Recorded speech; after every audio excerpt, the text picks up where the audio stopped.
You video analysts you should have them. You should have clips of this guys. But we should cut Stanley Guma some slack here. This team was founded 2018. Yeah. You know, this is the first time they're going to be on the continent. It's a relatively unknown side. So where But do you get the videos from?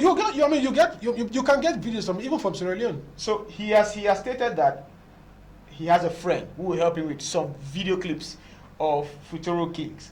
I just feel that this first leg in Malabo is just to size up their opponents. Yeah. Just go in there, maintain your shape in the first 15 to 20 minutes, don't concede goals, then you can start understanding their kind of play. The second leg will be more elaborate football, and I think if we can get a good result in this first leg, even without knowing much about our opponents, then the second leg will be very great for us. Let's look at some more facts coming out from that Fortuna Kings match coming up later on this evening in Mongono, Equatorial Guinea. Rivers United traveling away to face Fortuna Kings in the first round preliminary match in the CAF Confederation Cup. We also have some statistics. All right, this is from CAF. Okay, we'll move to CAF now because Al Ahly have won their 9th African Champions League finals against Zamalek.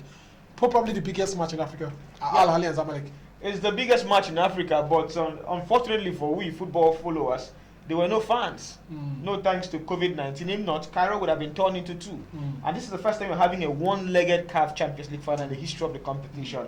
The two most successful teams in the competition, Al Ahly having won it now 9 times, and Zamalek with about 5 or so to their names. And I think it's a good one for African football. This shows the pedigree for Al Ahly on the continent. Pitson Mosimane coming in here and getting his second title because he's won the league with Al Ahly. He came in, he's won the league. Help them to complete. He actually inherited the league. But he won. He inherited the league. Al Ahly already won the league when he came. He's a coach who won the league. Al Ahly already won the league. It will be on the record. That he was the coach of the team when Al Ahly won the league title in Egypt. He came, inherited the squad, saw them high up in the league table, and completed the season with them. So he won the league. And yesterday, a 2-1 victory for Al Ahly against Zamalek, their eternal rivals. A very good result for Pitson Mosimane. He's been paid so much money, about $101,000. $210,000 a month. And when I checked that out, it was about 101 million naira in Nigerian currency. That's what Pitson Mosimane is receiving or is earning now at Al Ahly. And a good one for Nigerian striker Junior Ajayi, who won another CAF Champions League with Al Ahly. It was one of the biggest games to look out for yesterday. But as a matter of fact, let's take Joshua. We'll come to you. Let's look at the match with Al Ahly and Zamalek, and then we'll share your thoughts on Junior Ajayi, because we want to look at this guy. He's not been given a smell to the Super Eagles. Let's take a listen, a view of that match between Al Ahly and Zamalek played yesterday in Cairo.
It's totally deserved after another fine campaign under their new coach Pitso Mosimane of South Africa. The champions of Africa are the Red Devils of Cairo. Al Ahly.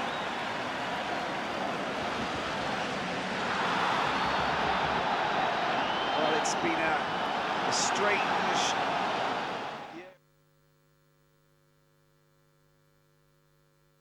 Won it with Sundowns and now with Al Ahly. Let me talk to Joshua now because we want to talk about Ajayi, Junior Ajayi, the Super Eagles striker. He's not been given a sniff under Genetro. Yeah, which is quite unfortunate as far as I'm concerned, because if you check our the recent performance the Super Eagles have actually had, our last 3 games, we've not really scored. Okay, apart from the game we played against Sierra Leone in Benin, that we scored 4 goals. We just had Victor Osimhen. The other strikers that have actually come behind Victor Osimhen have not really done really well. So I expected that Genotro by now should have given this young man an opportunity as well, because he has not been given any, just like you rightly say, he has not been given any opportunity. Under Samson Siasia. Eval, is Junior Ajayi not good enough for the Super Eagles?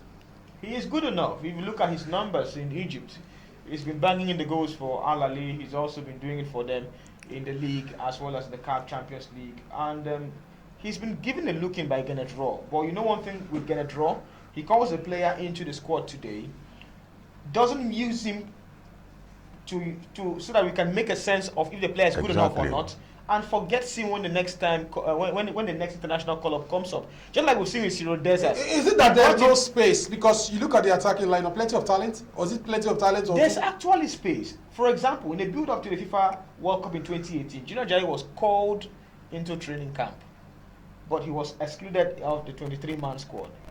He didn't play the international friendlies we got. Then we played games against Ukraine, and about 2 against Poland and against Ukraine, if I'm not mistaken. He didn't play any of those 2 games, and that's how Junior Ajayi is forgotten. Remember, we've called few players into the Nigerian squad, and after that, you're forgotten. Brian Idowu, the same thing. There was a time we had Brian Idowu, he's been forgotten.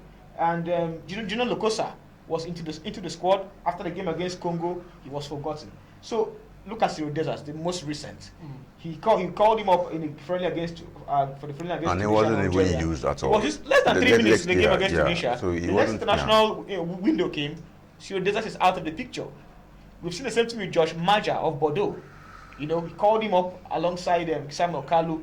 He didn't even get to play. He's out of the picture. So I think it has to do with the inconsistency of Genetro to really, stand by why he selects a player to come into his camp.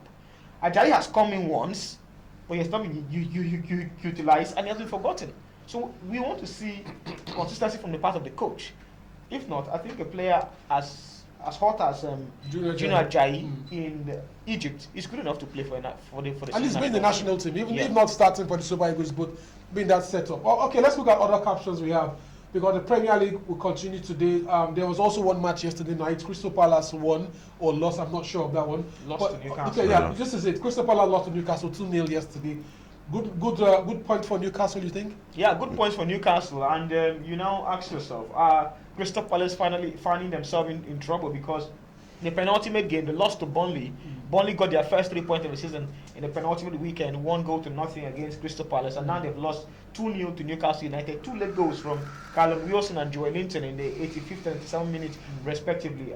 You ask yourself, what's happening to this Palace team? I know they missed Wilfred Zaha for a few matches, and Ebere Cheze was the one occupying that left-hand side, but they need to get their acts together because they are not sitting properly well in the table. They are around 15th now at this point in time. So if you lose against teams like Burnley and lose against teams like Newcastle, what happens when you play the Cities, the Uniteds, the Chelseas, and the Arsenals of this world? So they must get their acts together, even though I see them slipping further down the table. Joshua, Tottenham, can Jose Mourinho make anything out of this season? He's top.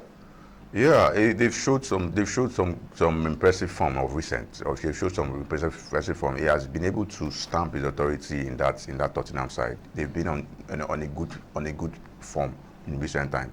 I believe they will be able to not necessarily win in the league per se, but they'll probably be able to finish. They'll get top 4, get a spot in the top 4 position, and probably be able to get a trophy for God. That's the essence of why he was brought in the first place as well. Get a trophy for Tottenham, and they've been showing some very good signs. They're going to be a tough nut to crack this season. Tottenham, we should watch out for them because Mourinho seems to have been able to get the best out of the crop of players he has there. Okay, let's look at the fixtures we have today, shall we? There are matches coming up today. Brighton will take on Liverpool. That match is already on about now. And then Man City against Burnley, Everton against Leeds United, West Brom against Sheffield United. Eval, Liverpool and Man and Tottenham are joint top. Brighton can be very difficult side. Well, Brighton is a difficult side to play. They've played beautiful football this season, but unfortunately they have not been able to get the results they do deserve. And I think last time out over the weekend, they had a 2-1 win over Aston Villa. That was a shocking result. But they'll be missing Tariq Lamptey, their best player so far this season, a right back, brought in from just for just £5 million. Will be missing in this tie after having been shown two yellow cards against Aston Villa. He will sit out this game against Liverpool.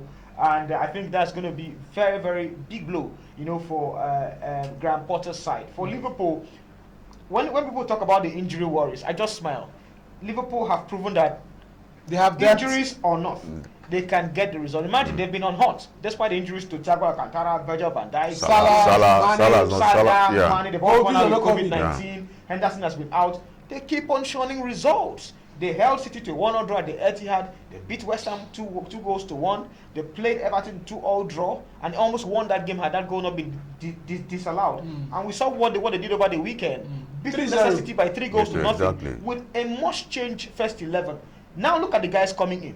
Xherdan Shaqiri is a top player. He was the #1 man for Stoke City and also Switzerland. You look at Diego Jota, very influential for Wolverhampton Wanderers and Portugal before coming to this Liverpool side. Divock Origi can score the goals whenever he's called from the bench. So you have a team that still has lots of fantastic players coming into filling the void. James Milner, very experienced, playing right back position. He doesn't feel as if he's playing out of position. You look at Fabinho, who has done so well in central defense, partnering Joel Matip. So I think holistically, Liverpool's squad is very, very strong. And I see them getting an easy win against Brighton this weekend. Joshua, okay, let's look at Everton also. Everton and Leeds United. We'll look at Alex Iwobi here. He's beginning to come into this Everton setup. Yeah, he struggled initially, especially when the period when Ancelotti took over as well. Ancelotti, he wasn't really impressive. He wasn't really impressed with his performance. But Ancelotti has been able to get the best out of him in recent form. He has picked up. Their recent games that they've played, he has shown some very good qualities, and I expect them to at least. Okay, Leeds is also actually another tough side as well. Yeah, their coach also nominated for one of the best coaches in the world, Carlos Bielsa. Can he get it? You think he can get something out of this one? It's going to be very tough for Marcelo Bielsa, the one they call Loco, the madman. And we've seen his brand of football in the Premier League. So it's no fluke that he won the championship with ease. He's been able to mix it up with the big boys. His games against the top 6 side have been end-to-end stuff, no fear. They go at every side and make sure that their impression is felt on the field of play. And I think I want to congratulate Marcelo Bielsa for putting that kind of. Even if he doesn't win it, you understand just getting a mention. Leeds United is in here. They are here in the Premier League to stay after 16 years. He's not going to win it because you have Hansi Flick of Bayern Munich. The man took in half season, took Bayern Munich to winning a treble, beating teams like Barcelona 7-2. That's no mean feat for any coach, And by then, Bayern Munich were about 4th on the log when he took over that team. He went all the way to win, unbeaten. So I think Hansi Flick has a shout. Jurgen Klopp is also one of the favorites to win it before you start talking about men like Marcelo Bielsa. But this time between Leeds United and Everton, it's a very, very feisty encounter because Leeds United won't rest. They give their opponents no. You can be sure of goals in that match. Definitely. There will be goals. Leeds will score. And I feel Everton should watch it because last match out against Fulham, they played Alex Iwobi in the right wing back position because of the injury. But he didn't play badly there. Coleman. Yeah. But you're talking about the Leeds United side that have so much quality on the left hand side. The young man, I think, former Wolverhampton player on the left hand side, a very skillful man. Alioski is also there on that left hand side. Rodrigo is also there on that left hand side. So they have so many quick and pacey players on the flanks for Leeds United that can cause this Everton side lots of problems. But it's going to be a very cagey game. But I'll go for experience sake and I'll take Everton to win based on the fact that Calvert-Lewin is in top form these days. And you also look at the fact Ancelotti himself is the manager of that Everton side. Guys, we don't have enough time. Thank you very much, Ebaledu, Joshua Albert. Thank you very much. To my operations director, Victor Izikaya, thank you very much. We'll leave you with these wonderful clips and times of Diego Maradona. My name is Supri. Catch you. I'm scoring. Italy are ahead. 17 minutes gone. And Toto strikes again. Italy 1, Argentina 0. The host nation could be on their way to the final. Another chance to see it. Vialli with the astute little knock-in. Giannini did very well here. Flicked it over Simon. Nodded it on. There was confusion in the ranks. Vialli got a shot in. Schillaci it was, who was there on the rebound when Goicoechea couldn't hold.